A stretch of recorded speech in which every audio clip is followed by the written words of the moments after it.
Module 4, Higher Education and Life Abroad. Lesson 2, Medical Studies at the University of Santo Tomas.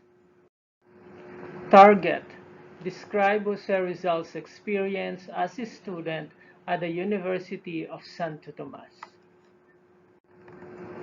Guide question: how was the experience of Jose Rizal as a student at UST? Mother's opposition to higher education. After graduating with the highest honors from the Ateneo, Rizal had to go to the University of Santo Tomas for higher studies. Bachelor of Arts course during the Spanish time was equivalent only to the high school and junior college course. It merely qualified its graduate to enter a university. Both Don Francisco and Pasiano wanted Jose to pursue higher learning in the university. But Doña Teodora, who knew what happened to Gomburza, vigorously opposed the idea and told her husband, "Don't send him to Manila again. He knows enough. If he gets to know more, the Spaniards will cut off his head." Don Francisco kept quiet and told Pasiano to accompany his younger brother to Manila, despite their mother's tears. Rizal enters the university. In April 1877, Rizal, who was then nearly 16 years old, matriculated in the University of Santo Tomas, taking the course on Philosophy and Letters. He enrolled in this course for two reasons. One, his father liked it, and two, he was still uncertain as to what career to pursue. He had written to Father Pablo Ramon, rector of the Ateneo, who had been good to him during the student days in that college, asking the advice on the choice of a career. But the Father Rector was then in Mindanao, so that he was unable to advise Rizal. Consequently, during his first year term, 1877 to 78, in the University of Santo Tomas, Rizal studied cosmology, metaphysics, theodicy, and history of philosophy. It was during the following term, 1878 to 1879, that Rizal, having received the Ateneo rector's advice to study medicine, took up medical course, enrolling simultaneously in the preparatory medical course and the regular first-year medical course. Another reason why he chose medicine for a career was to be able to cure his mother's growing blindness. Finishing surveying course in Ateneo, 1878. During the first school term in the University of San Tomas, 1877 to 78, Rizal also enrolled in the Ateneo. He took the vocational course leading to the title Perito Agrimensor or Expert Surveyor.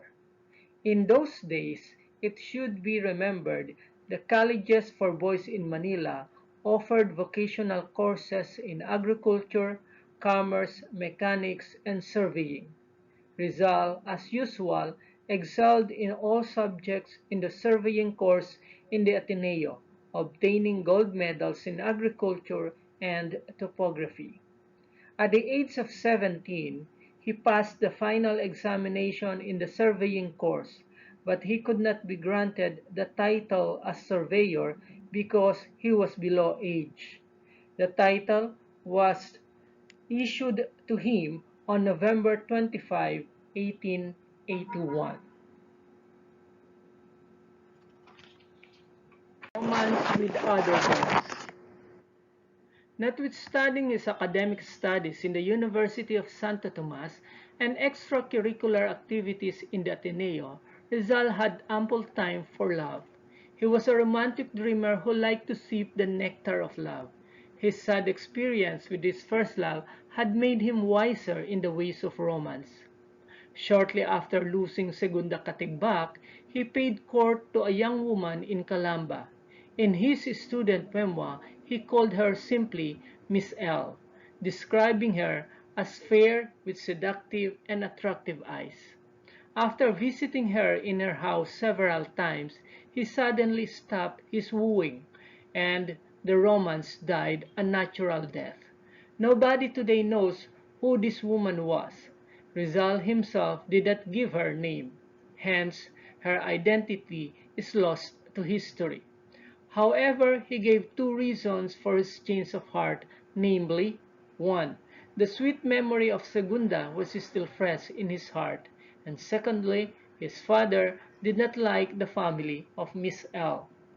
Several months later, during his sophomore year at the University of Santo Tomas, he boarded in the house of Doña Concha Leiva in Intramuros. The next-door neighbors of Doña Concha were Capitan Juan and Capitana Sanday Valenzuela from Pagsanhan, Laguna, who had a charming daughter named Leonor. Rizal, the medical student from Calamba, was a welcome visitor in the Valenzuela home, where he was the life of the social parties because of his clever sleight of hand tricks. He courted Leonor Valenzuela, who was a tall girl with a regal bearing. He sent her love notes written in invisible ink. This ink consisted of common table salt and water. It left no trace on the paper. Rizal, who knew his chemistry, taught Orang, pen name of Leonor Valenzuela, the secret of reading any note written in the invisible ink by heating it over a candle or lamp so that the words may appear. But as with Segunda, he stopped short of proposing marriage to Orang. Rizal's next romance was with another Leonor, Leonor Rivera, his cousin from Camiling. In 1879, at the start of his junior year at the university, he lived in Casa Tomasina at number 6 Calle Santo Tomas, Intramuros.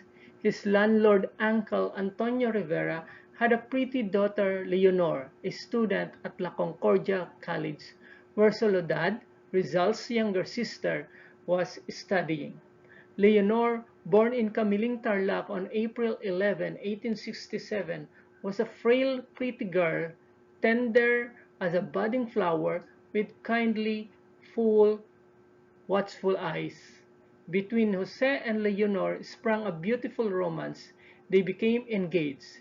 In her letters to Rizal, Leonor signed her name as Taimis in order to camouflage their intimate relationship from their parents and friends. Of Spanish brutality. When Rizal was a freshman and medical student at the University of Santo Tomas, he experienced his first taste of Spanish brutality. One dark night in Calamba, during the summer vacation in 1878, he was walking in the street. He dimly perceived the figure of a man while passing him. Not knowing the person due to darkness, he did not salute nor say a courteous good evening. The vague figure turned out to be a lieutenant of the Guardia Civil. With a snarl, he turned upon Rizal, whipped out his sword, and brutally slashed the latter on the back. The wound was not serious, but it was painful. When he recovered, Rizal reported the incident to General Primo de Rivera, the Spanish Governor-General of the Philippines at that time, but nothing came out of his complaint, because he was an Indio and the abusive lieutenant was a Spaniard. Later, in the letter to Blumentritt dated March 21, 1887, he related, "I went to the Captain General, but I could not obtain justice. My wound lasted 2 weeks." Literary works. To the Filipino Youth, 1879. In the year 1879, the Liceo Artistico Literario or Artistic Literary Lyceum of Manila, a society of literary men and artists, held a literary contest It offered a prize for the best poem by a native or a mestizo. Rizal, who was then 18 years old, submitted his poem entitled A la Juventud Filipina, or To the Filipino Youth. The board of judges, composed of Spaniards, was impressed by Rizal's poem and gave it the first prize, which consisted of a silver pen, feather-shaped and decorated with a golden ribbon. Young Rizal was happy to win the poetry contest. He was sincerely congratulated by the Jesuits, especially his former professors at the Ateneo, and by his friends and relatives. The prize-winning poem A la Juventud Filipina, or To the Filipino Youth, is an inspiring poem of flawless form. It exquisitely versed. Rizal beseeches the Filipino youth to rise from lethargy, to let their genius fly swifter than the wind and descend with art and science to break the chains that have long bound the spirit of the people. The winning poem of Rizal is a classic in Philippine literature for two reasons. First, it was the first great poem in Spanish written by a Filipino, whose merit was recognized by Spanish literary authorities. And secondly, it expressed for the first time the nationalistic concept that the Filipinos and not the foreigners were the fair hope of the fatherland. The Council of the Gods, 1880. The following year, 1880, the Artistic Literary Lyceum opened another literary contest to commemorate the fourth centennial of the death of Cervantes, a Spanish glorified man of letters and famous author of Don Quixote. This time, the contest was opened to both Filipinos and Spaniards. Many writers participated in the contest: priests, newspapermen, scholars, and professors. Rizal, inspired by his poetical triumph the previous year, entered the literary jaws, submitting an allegorical drama entitled El Consejo de los Dioses, the Council of the Gods. The judges of the contest were all Spaniards. After a long and critical appraisal of the entries, they awarded the first prize to Rizal's work because of its literary superiority over the others.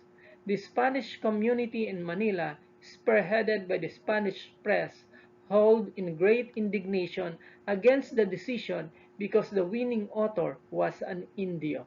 Despite all objections, the prize was awarded to Rizal, a gold ring on which was engraved the bust of Cervantes.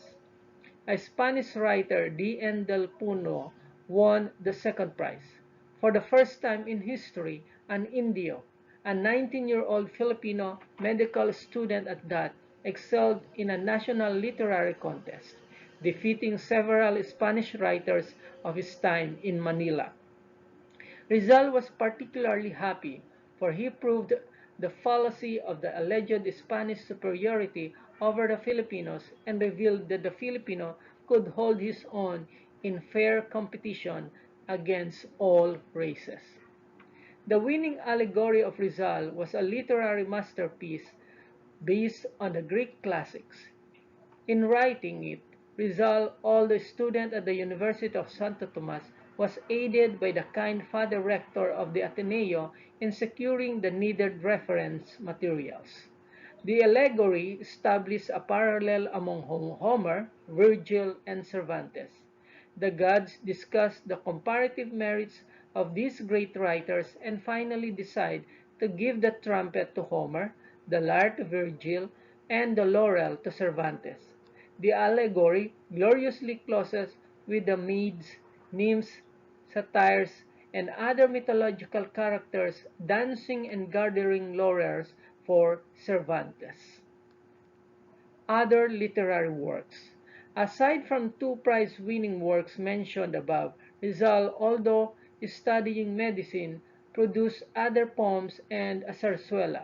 This zarzuela was Junto al Pasig, beside the Pasig, which was staged by the Athenians on December 8, 1880, on the occasion of the annual celebration of the Feast Day of the Immaculate Conception, patroness of Ateneo.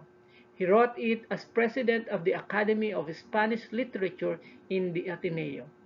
As a piece of literature, Junto al Pasig is mediocre, but there are passages in it which express its subtle satire the author's nationalist ideas. In the same year, he wrote a sonnet entitled A Filipinas for the album of the Society of Sculptors. In this sonnet, he urged all Filipino artists to glorify the Philippines. The year before, in 1879, he composed a poem entitled Abd-el-Azis Mahoma, which was declaimed by Atenean Manuel Fernandez on the night of December 8, 1879, in honor of the Ateneo's patroness. Later, in 1881, he composed a poem entitled Al MRP Pablo Ramon.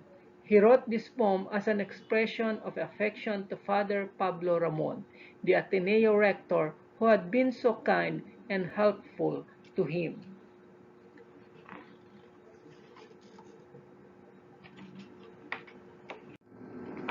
Rizal was the champion of the Filipino students in their frequent fights against the arrogant Spanish students who were often surpassed by the Filipinos in classwork and who insultingly called their brown classmates Indio Chongo. In retaliation, the Filipino students called them Castilla Bangus. Hostility between these two groups of students often exploded in angry street rumbles. Rizal participated in these student brawls. Owing to his skill in fencing, his prowess in wrestling, and his indomitable courage, he distinguished himself in these student skirmishes.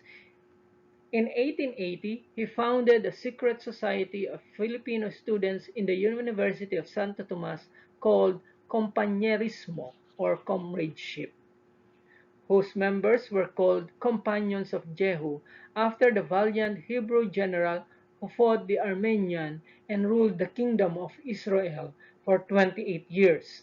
He was the chief of the secret student society with his cousin from Batangas, Gallicano Apacible, as secretary. As chief, he led the Filipino students into combat against the Spanish students in various street fights. In one of the first encounters between the Filipino students and their pale-skinned detractors near the Escolta in Manila, Rizal was wounded on the head. His friends brought him bleeding and covered with dust in his boarding house, Casa Tomasina. Leonor Rivera tenderly washed and dressed his wound.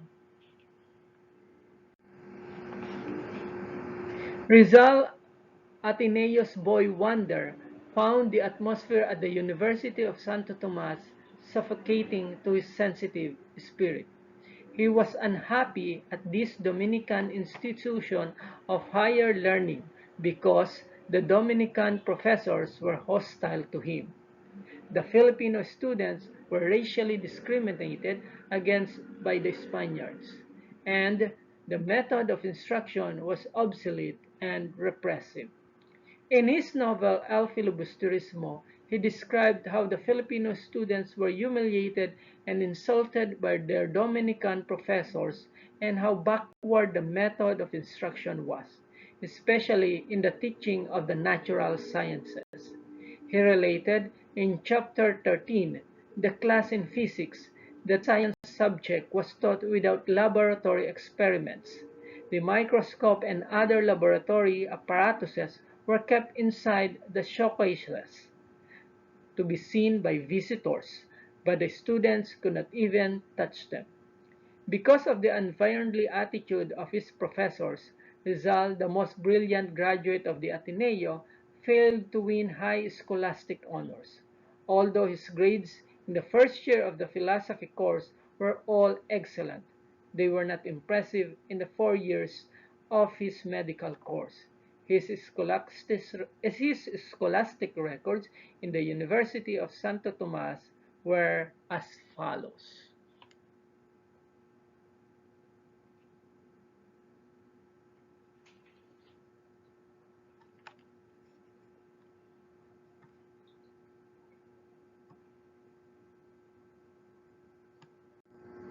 References: